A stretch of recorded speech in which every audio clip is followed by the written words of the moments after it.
அதாவது லட்சியங்கிறது என்னென்னா, ஒரு சாதிக்கணுங்கிறது ஒரு நெருப்பு. அது நம்ம மனசில் எரிஞ்சுக்கிட்டே இருக்கணும். அது எரிஞ்சுக்கிட்டே இருக்கணும். ஏன் வந்து சில டைமில் வந்து எதையுமே செய்யணும்னு தோண மாட்டேங்குது அப்படின்னா, நாம் செஞ்சது என்ன தப்பு பண்ணோம்? நாம் ஒருவேளை உடற்பயிற்சி செய்யாமல் இருந்துட்டோமா? அல்லது வந்து ஏதாவது அந்த சாதிக்கணுங்கிற அந்த நெருப்பு ஏன் இன்றைக்கி எரியலை? இன்றைக்கி ஏன் அந்த சாதிக்க வேண்டும் என்கிற நெருப்பு எரியவில்லை? ஒருவேளை நம்ம உடற்பயிற்சி செய்யாமல் இருந்ததா? அல்லது ஏதாவது சின்ன சின்ன தப்பு பண்ணிட்டீங்களா? யார்கிட்டையாவது லஞ்சம் கிஞ்சம் வாங்கிட்டீங்களா? ஊழல் பண்ணிட்டீங்களா? அல்லது யார்கிட்டையாவது பொய் சொல்லி ஏமாற்றிட்டீங்களா? யார்கிட்டையாவது நேர்மை இல்லாமல் நடந்துக்கிட்டீங்களா? அல்லது தப்பான உணவுகளை சாப்பிட்டுட்டிங்களா? தப்பான உணவுனா சோறெல்லாம் சாப்பிட்டீங்களா? சோறு, பூரி, பொங்கல்னு சாப்பிட்டீங்களா? ஏன்னா இந்த மாதிரி உணவுகள் கூட அந்த சாதிக்கணுங்கிற நெருப்பை அணைச்சி விட்ரும். நீங்கள் நேர்மை இல்லாமல் யார்கிட்டையா லஞ்சம் வாங்குறீங்க, ஏமாத்துறீங்க அப்படின்னா அதுவும் உங்கள் மனசில் சாதிக்கணுங்கிற அந்த நெருப்பை அணைச்சி விட்டுரும், தண்ணி ஊற்றி விட்டுரும். அப்போ எந்த வித பயமும் இல்லாமல் மெத்தனமாக இருப்பீங்க. வாழ்க்கையில் எதுவுமே கஷ்டங்கள் எதுவுமே இல்லை, எதுவுமே கவலைகள் இல்லாத மாதிரியே இருப்பீங்க. அப்போ உங்களால் சாதிக்கணுங்கிற எண்ணம் வராது. அப்போ சாதிக்கணுங்கிற நினப்புங்கிறது வந்து ஒரு நெருப்பு மாதிரி, அது உங்கள் மனசில் எரிஞ்சிகிட்டே இருக்கணும்.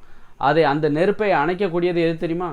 நேர்மை இல்லாமல் இருக்கீங்க, ஏமாத்துறீங்க, லஞ்சம் வாங்குறீங்க, ஊழல் பண்ணுறீங்க, பழகிறவன்கிட்ட உண்மை இல்லாமல் இருக்கிறது, உணவில் கட்டுப்பாடு இல்லாமல் இருக்கிறது, உடற்பயிற்சி செய்யாமல் இருக்கிறது, இதெல்லாம் இந்த மாதிரியான கெட்ட பழக்கம், போதை பழக்கங்கள், இந்த மாதிரியான பழக்கங்கள்லாம் உங்களுக்கு சாதிக்கணுங்கிற நெருப்பை தண்ணி ஊற்றி அணைச்சா மாதிரி அணைச்சிரும். அப்போ மெத்தனமாக எந்த வித இதுவும் இல்லாமல் சோம்பேறியாக உட்காந்துட்டு பொழுது எப்படி போக்குவது அப்படிங்கிற மாதிரி ஆகிடும். அதனால் சாதிக்கணுங்கிற நெருப்பு இருக்குல்ல, ஒரு பயம் மனசுக்குள்ளே இருந்துக்கிட்டே இருக்கணும். அல்லது எப்போவா யார்கிட்டயா நீங்கள் தன்னடக்கம் இல்லாமல் பேசுகிறீங்க, தன்னடக்கம் இல்லாமல் தற்புகழ்ச்சியாக ரொம்ப தன்னடக்கம் இல்லாமல் பேசுகிறீங்கன்னா அப்போவும் உங்களுக்கு சாதிக்கணுங்கிற நெருப்பு அணைஞ்சு போயிடும். இப்படி ஏன் இன்றைக்கி அந்த சாதிக்கணுங்கிற நெருப்பு எரியலை, இன்றைக்கி ஏன் நல்லா எரியுது? அப்போ இந்த எரியறதை அணையாமல் பார்த்துக்கணும்.